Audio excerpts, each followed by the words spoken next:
డబ్బు, అనారోగ్యం, ఉద్యోగం, వ్యాపారం, అప్పులతో బాధపడుతున్నారా? మీకోసమే లాంచ్ యువర్ ఫ్యూచర్ ప్రోగ్రామ్. నమస్కారం. విష్ణు పురాణం 27వ భాగంలోకి వచ్చాం. అర్జునుడు శ్రీకృష్ణుని భార్యలతో కలిసి ప్రయాణం చేస్తున్నాడు. హస్తినాపురానికి వెళ్తున్నారు వాళ్ళు. విల్లంబులు ఎప్పుడు సిద్ధంగా సాచి ఇట్లా పట్టుకుని ఉన్నాడట అతను. అడవిలో ఏ ప్రమాదం వస్తుందోనని జాగ్రత్త కోసం. కొంత దూరం గడిచాక వాళ్ళు చాలా గాఢమైన దట్టంగా ఉన్న అడవి నుంచి వెళ్ళవలసి వచ్చింది. అలా వెళ్తూ ఉంటే అటు ఇటు కొండపల్లెల్లో ఉండేటువంటి బోయలు మూకలుగా వచ్చి అడ్డం పడిపోయారట అర్జునుడికి. పెద్ద విల్లు వేషం, మునపటి కాలం అనుకున్నావా? ఈ ఆడవాళ్ళని ఎత్తుకుపోతున్నావా? ఆగు ఆగు అంటూ ఈ అర్జునుడిని ఆపేసి కృష్ణుని యొక్క కాంతలని తమ వశం చేసుకున్నారట.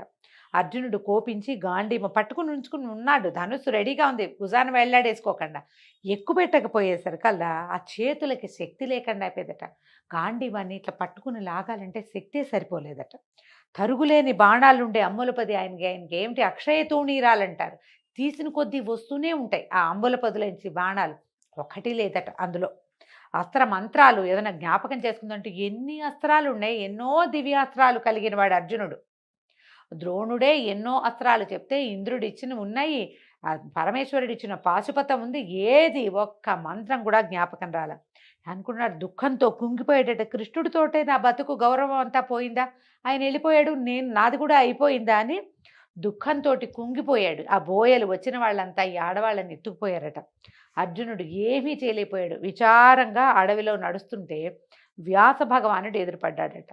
అప్పుడు అర్జునుడు దుఃఖంతో ఆయన పాదాల మీద పడి ద్వారకలో జరిగిందంతా చెప్పి, తర్వాత ఈ అడవిలో కిరాతుల వల్ల తనకు ఎట్లాంటి పరాభవం లభించింది, ఎట్లాంటి పరాభవం అని ఎదురైంది, కృష్ణుని యొక్క కాంతల్ని తను ఎట్లా రక్షించలేకపోయాడు, ఎందుకు ఈ వివశత్వము, ఈ చాతకాంతనం నాకు ఎందుకు వచ్చింది అని విలపిస్తూ చిన్నబోయి చెప్పుకున్నాడట. చెప్పుకుంటే వ్యాసుడు అన్నాడు, కాల ప్రభావం అర్జున, పైనున్నవాడు కింద పడతాడు.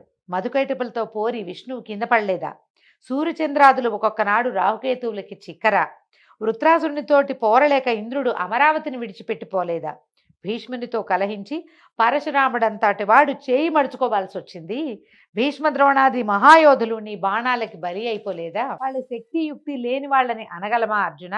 ఈ శరీరం ఏదో ఒక సమయంలో ఉసురు తప్పి కింద పడవలసిందే. అలాంటి శరీరానికి ఏదో జరిగిందని జరుగుతుందని విచారించద్దు.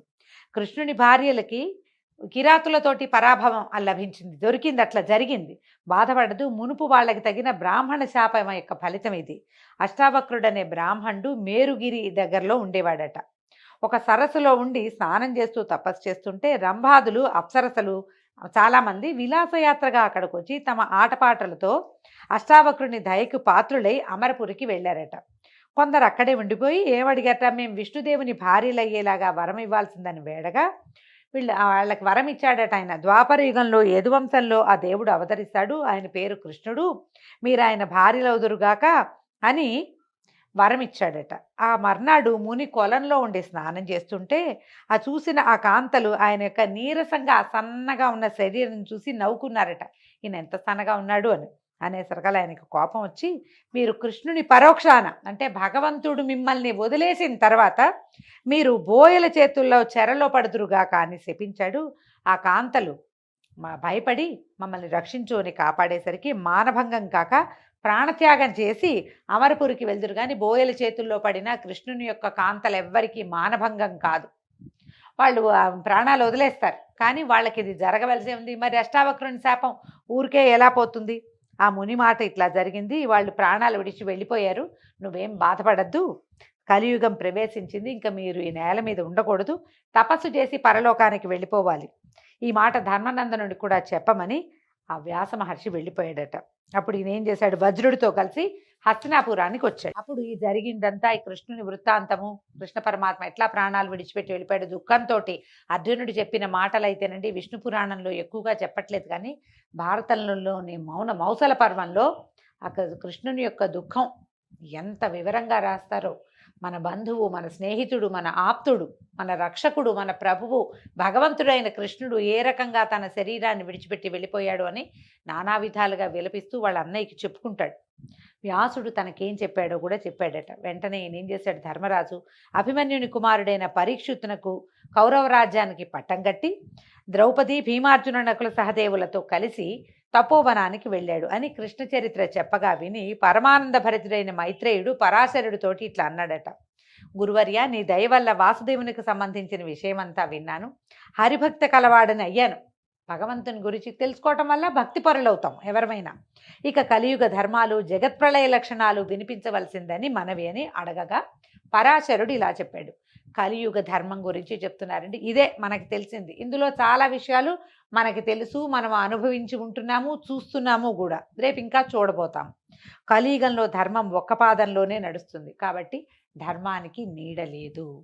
కలియుగంలో వైదికాచారాలు యజ్ఞాలు తప్ప దేవతార్చన, అగ్నిహోత్ర విధి, వివాహయోగ్యమైన దాంపత్య క్రియలు తొలగిపోతాయి. గురు శిష్య వర్తన అవమానకరంగా ఉంటుంది. విష్ణు భక్తి, వేదాంత విషయము, వర్ణాశ్రమ ధర్మాలు ఏహ్యంగా కనపడతాయి. అసహించుకుంటారనమాట జనం. కులహీనులకు కన్యకల్ని వధువులుగా అప్పగిస్తారు. అది ధనాసే ప్రధానంగా జరుగుతుంది. కన్యక స్వతంత్రించి స్వయంవర పద్ధతిని ఆ పని కూడా చేసుకోవచ్చు. ఎందుకంటే కలియుగంలోనే మనకి ఇంటర్ కాస్ట్ మ్యారేజెస్ అవి వచ్చేసినాయి చూడండి. మొదటి కాలంలో స్వయంవరాలు చేసేవాళ్ళు, క్రమంగా ఆశ్రయమైన వివాహాలు అవి వచ్చినాయి. మళ్ళీ ఏం చేశారు, ఈ కన్యాశుల్కం వచ్చింది. ఇప్పుడు వరవిక్రయం జరిగింది కొంతకాలం. ఇప్పుడు జరుగుతోంది కదా, మనం వరకట్నమేగా చేస్తున్నాం. క్రమంగా ఆడపిల్లలు స్వతంత్రించి కులాచారాలు తప్పి వేరే వివాహాలు వాళ్ళంతటి వాళ్లే చేసుకుంటారు. లేకపోతే తండ్రులు కూడా చేసేస్తారట పెళ్ళిళ్ళు.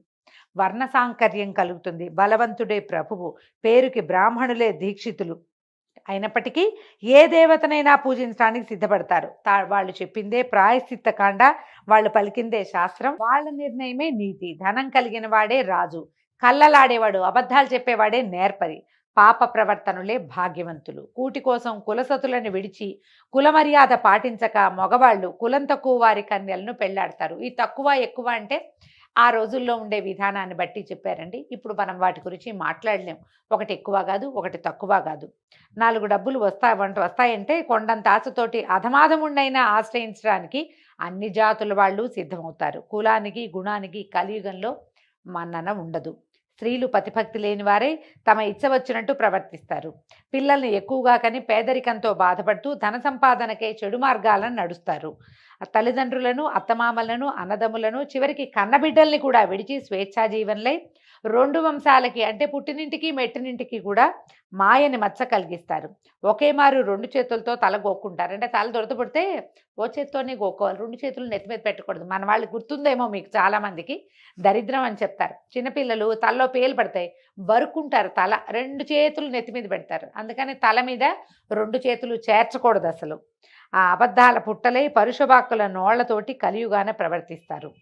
బ్రాహ్మణులు స్నానము, సంధ్యా జపము, వేదపాఠము విడిచి దురాచార పరులై కులజాతి ధర్మాలని ఒల్లక నీచంగా ప్రవర్తిస్తారు. పరిపాలకులు అన్యాయ ప్రవర్తన వల్ల వానలు కురవవు. ఆ విధంగా పంటలు కూడా తగ్గిపోతాయి. వైశ్యులు లాభం కోసం వర్తకం చేయటమే కానీ పరులకు తోడ్పడడానికి కాదు. ఇదివరకటి కాలంలో అలా ఉండేది కాదండి. ద్వాపరం దాకా వైశ్యుల వర్తకము ప్రజలకి సహకరించడం కోసం అన్నట్టుగానే ఉండేదట. కలియుగంలో అది కాదు, ఎవరి బిజినెస్ వాళ్ళదన్నమాట. మిగిలిన జాతుల వాళ్ళు పై జాతుల వారికి వేదశాస్త్ర ధర్మాలు బోధించే గురువులు అవుతారు. ధనకాంక్షతో జనులు అన్ని జాతుల వాళ్ళని ఆశ్రయిస్తారు. తల్లిదండ్రుల యందు భక్తి లేక కుమారులు అత్తవారి గుమ్మాలలో అల్లలాడుతూ ఉంటారు. వాళ్ళ అత్తవారి ప్రాపకం కోసం అత్తారిళ్లలో చేరతారు. కలియుగం చివర కాంత 5-6 ఏళ్లకే కొడుకుని కన్న తల్లి అవుతుంది. కలియుగం చివరిలో అంటే 5-6 ఏళ్లకే పిల్లలు పుట్టేస్తారట. మనం ఇప్పుడు చూస్తున్నాం 14-13 ఏళ్లకి పెద్దవాళ్ళు అవ్వాల్సిన ఆడపిల్లలు 7-8 ఏళ్లకే అయిపోతున్నారు. కొంతకాలానికి తల్లులు కూడా అవుతారని చెప్తున్నారు. 12 సంవత్సరాలకే ముసలిదయ్యి 20 ఏళ్ళు నిండగానే మరణిస్తుంది. అంటే లైఫ్ స్పాన్ తగ్గిపోతుందని చెప్తున్నారు అంతే. పురుషుడు కూడా 20 ఏళ్లకే పైలోకాలకు వెళ్ళిపోతాడు.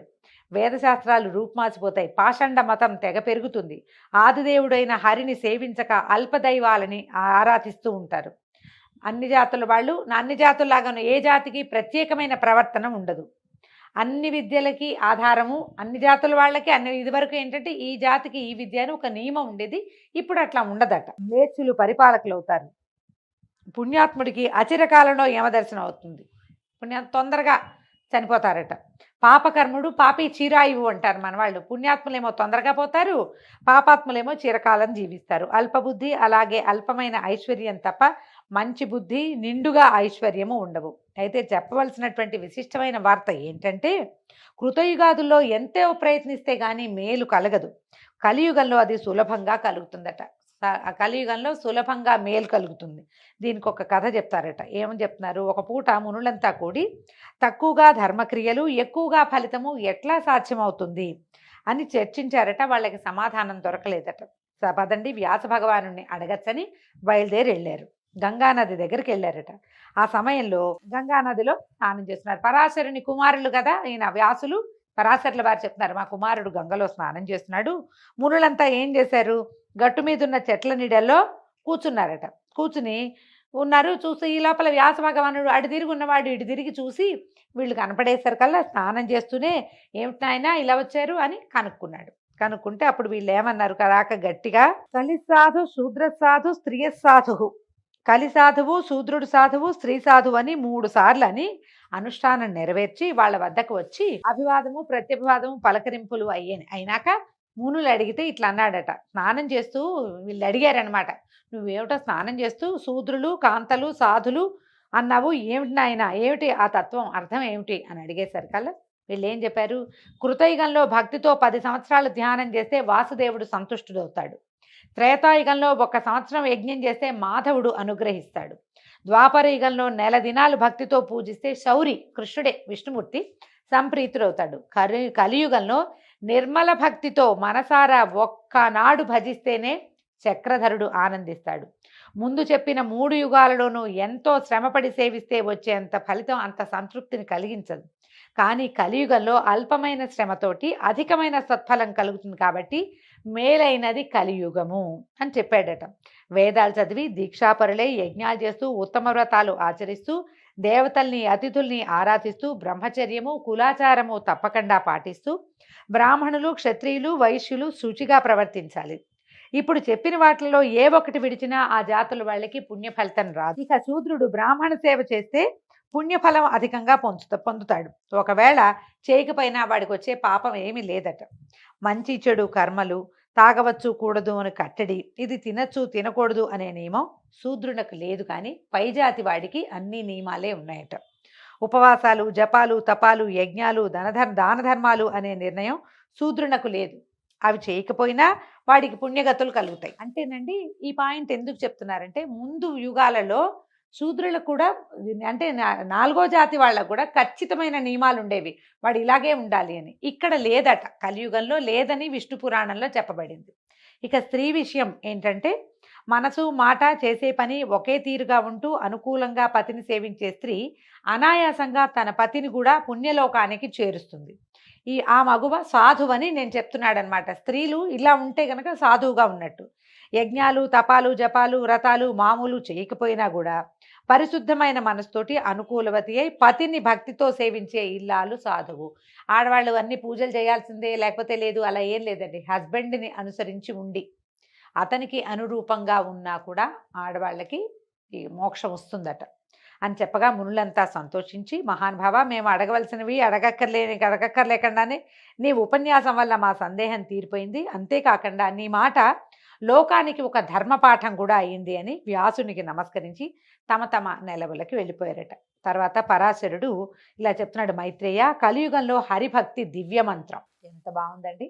కనుక శ్రీహరి అనుగ్రహం పొందటానికి దివ్య సాధనమైన ఆ మంత్రాన్ని నిశ్చలమైన భక్తితోటి మనసా జపిస్తూ ఉండు అని చెప్పగా అప్పుడు చేతులు జోడించి మైత్రేయుడు అన్నాడు, గురుదేవా, పరమ పవిత్రమైన శ్రీహరి చరిత్ర విన్నాను, ధన్యుడనయ్యాను. ఇంకా నా మనవి అడుగుతున్నాడు. ఇంకా కల్పాంతంలో జగానికి అపాయం ఎలా కలుగుతుంది, వాసుదేవుడు ఏం చేయబోతాడు, ఆ విషయం వినిపించవలసిందే అని అడగ్గా పరాశరుడు చెప్పాడు. మనకి సహజంగానే చెప్తారండి, కలో వెంకటనాయక అని. వెంకట అంటేనే పాపాలని ఖండించేవాడని అర్థం. కలియుగంలో విష్ణునామము అంటే వెంకటేశ్వర నామం, గోవింద అనుకోవచ్చు, బాలాజీని తలుచుకోవచ్చు. ఏ విష్ణునామ సంకీర్తనైనా మంచిది. గోవింద గోవింద 200 సార్లు గోవింద అనుకున్నా చాలు. గోవిందనామాలన్నీ చదవలేకపోయినా ఒట్టిగా గోవింద గోవింద అని చదువుకున్నా కూడా ఫలితం లభిస్తుంది. ఈ యుగానికి నామ సంకీర్తన వల్లే మోక్షం లభిస్తుంది, మనకి సులువుగా ఫలితం లభిస్తుంది. ఒక్కరోజు శ్రద్ధగా పూజ చేసినా మనకి కావలసిన ఫలితం లభిస్తుంది. ఎందుకంటే స్వామి ఇక్కడ మెలకువతోటే ఉండి మనని వింటాడని చెప్పబడింది. అయితే ఇప్పుడు ఈయన చెప్తున్నాడు కల్పాంతంలో ప్రపంచం ఎలా లయమైపోతుంది అనేది చెప్తున్నారు. బ్రహ్మకి మహాయుగాలు 1000 అయితే ఒక పగలైనట్టు. ఆ మర్నాడు హరి తమోగుణమూర్తి అయి రుద్రరూపాన్ని ధరిస్తాడు. చరాచర జగమంతా శక్తి క్షీణించిపోతుంది. 100 సంవత్సరాల పాటు వానే కురవదట. దానివల్ల భూతకోటికి ప్రాణాపాయం కలుగుతుంది. భూమి అరాచకమైపోతుందట. సూర్యుడు 1000 కిరణాలలో అధికమైన 7 కిరణాలతోటి నీరంతా పీల్చేస్తాడట. ముల్లోకాలుడు ఎక్కడా ఒక్క నీటి చుక్కైనా ఉండదు. ఆ 7 కిరణాలు కొంచెం కిందకి దిగగానే, అంటే 1000 అనకూడదు, 1000లో ఒక 7 కిరణాలతోటి పీల్చేస్తాడు. ఆ 7 కిరణాలు దిగేసరికల్లా ఆ వేడికి ప్రపంచం అంతా బూడిద అయిపోతుందట. వేడి కాలిపోతుందనమాట. అప్పుడు శ్రీహరి తాబేటి వీపు చిప్పలాగా అలాంటి రూపు కలిగిన వాడే ప్రళయాన్ని జ్వాలలు రాగేటట్టు జ్వాల పైకి రేగేలాగా పెద్ద మంట వచ్చేలాగా చేస్తాడట. అప్పుడు శేషుడు ఏం చేస్తాడు, తన విషంతోటి తన నోట్లోంచి వచ్చేటువంటి అగ్నితోటి పాతాళ లోకంలో ఉన్న జీవరాశిని దగ్ధం చేసేస్తాడు. ఆ దశలో అగ్ని వాయువు కలిసి విజృంభించక మహర్లోకాన ఉన్నటువంటి సనకాది మునులు ఆ మంటల్ని ఓరలేక అక్కడి నుంచి జనలోకానికి వెళ్ళిపోతారట. ఆ సమయంలో రుద్రరూపుడైన విష్ణువు తన ఊపిరి నుంచి సంవర్తన మేఘాన్ని పుట్టించి మెరుపులతో ఉరుములతో ఏకధారగా వర్షాన్ని కురిపిస్తాడు. ఆ వర్షం అగ్నిమంటల్ని చల్లార్చి భూవర్లోక పర్యంతము వ్యాపించి అంతా జలమయం చేస్తుంది. అంటే ముందు మంటలొచ్చి బూడిదైపోతాయి, తర్వాత వానొచ్చి అంతా జలమయం అయిపోతుంది. అప్పుడు హరి తన ఊపిరి చేతనే పెనుగాలి పుట్టించి 100 ఏళ్ల పాటు ఆ గాలిని అంతటా వ్యాపింపజేస్తాడట. తర్వాత హరి ఆ వాయువును తనలోకే తీసుకుని శేషసాయి అయి 1000 యుగాలు యోగ నిద్రలో ఉంటాడు. అలా ఉండగా సనక సనందనాదులు వచ్చి ఆ దేవుని వాసుదేవతత్వాన్ని కీర్తించగా ఆ రాత్రి గడిచిన తర్వాత మర్నాడు మేల్కొంటాడు. రాజసమూర్తి అయి బ్రహ్మరూపాన ఉండి ప్రజా సృష్టి చేస్తాడు. మైత్రేయ, దీనికి నైమిత్తిక ప్రళయం అని సంజ్ఞ. దీని పేరు అది, నైమిత్తిక ప్రళయము అని. ఇక ప్రాకృత ప్రళయం గురించి చెప్తారు. ఒకప్పుడు మా తాత, అంటే వశిష్ఠుడు చెప్పినటువంటిదన్నమాట. మా తాత లోకాల తాత ముఖత, అంటే వశిష్ఠుల వారికి బ్రహ్మదేవులు చెప్పిన విషయం అట ఇది. మునుపు చెప్పిన నైమిత్తిక ప్రళయం లాగానే 100 సంవత్సరాలు వాన కురవదు, లోకాలకి మహోపద్రవం జరుగుతుందని వేరే చెప్పక్కర్లేదు. ఆ దశలో పంచమహాభూతాలకు సంబంధించిన గుణాలు ఒకదాంట్లో ఒకటి కలిసిపోయి, అంటే పృథివీ తేజో వాయు ఆకాశాలు వరుసగా ఒకదాని నుంచి ఒకటి పుట్టినాయి కదా, కింద నుంచి ఒకటి దాంట్లోకి లీనమైపోతాయట. చివరికి అన్ని మహత్తులోకి వెళ్ళి కలిసిపోతాయి. బుద్ధికి ఆధారమే మహత్తు. ఆ మహత్తుతో సహా ప్రళయం సంభవించి అన్నీ సముద్రంలో కలుస్తాయట. అప్పటికే సముద్రాలన్నీ కలిసి ఒకటిగా అయిపోతాయి. సారమంతా ప్రకృతిలో లీనమైపోతుంది. ఈ విధంగా ఇది ప్రాకృతిక ప్రళయంగా చెప్పబడుతుంది. ఇది ఇట్లా ఇందులోకే కలిసిపోతుంది. మొదటిదేమో సూర్యుడి వల్ల బూడిద, విష్ణువు వల్ల జలము, ఇలా ఒకదాని వెనకాల ఒకటి వస్తాయి. ఈ ప్రాకృతిక తత్వం ఏంటంటే అవ్యక్తిక పురుషుడిలోకి, అవ్యక్తమైన ఒక పురుషుడిలో కలిసిపోతుంది. ఆయన ఎవడు? ఆ మహాత్ముడు శుద్ధుడు, అక్షరుడు, భవ్యుడు, ఏకాకి, సర్వవ్యాపి అయి ఉంటాడు. ఆ పురుషుడు సర్వాత్ముడైన పరమాత్ముని అంశ వల్ల జన్మించినవాడు. ఆ పరమాత్మనకు నామరూపాలు, జాతి అనేవి ఏవి ఉండవు. జాతి జననము ఏమీ లేదట. జ్ఞానమయుడు, సత్తామాత్రుడు, పరముడు, బ్రహ్మ, ఈశ్వరుడు అని చెప్పదగినవాడట ఆయన. ఆ పరమాత్ముడే విష్ణువు. అలాంటి విష్ణువునందు నిశ్చలమైన భక్తి కలవారికి పునర్జన్మ ఉండదని ఎందుకనాలి? ఆ విష్ణువునకు లయము లేదు, సర్వవ్యాపిగా ఉంటాడు, సర్వ సంస్తుత్యుడు, అందరితోటి కొనియాడదగిన వాడనమాట. ఇంకొక విషయం, ఇంకొక ప్రళయం గురించి చెప్తానని ఆత్యంతిక ప్రళయం అనే ఇంకొక విషయాన్ని గురించి చెప్తున్నారు. ఈ ఆత్యంతిక ప్రళయం గురించి రేపు ఉదయం విందామండి. ఈ రోజుతో 27వ రోజు విష్ణు పురాణం పూర్తయింది. ఇంకొక రోజులో విష్ణు పురాణాన్ని పూర్తి చేసేసుకుంటాము. ఆ తర్వాత సంక్రాంతి పండగకి సంరంభం మొదలవుతుంది. తర్వాత గోదా కళ్యాణంతో మన ధనుర్మాసం కూడా పూర్తవుతుంది. అంతవరకు సెలవండి. రేపు పొద్దున కలుసుకుందాం. నమస్కారం.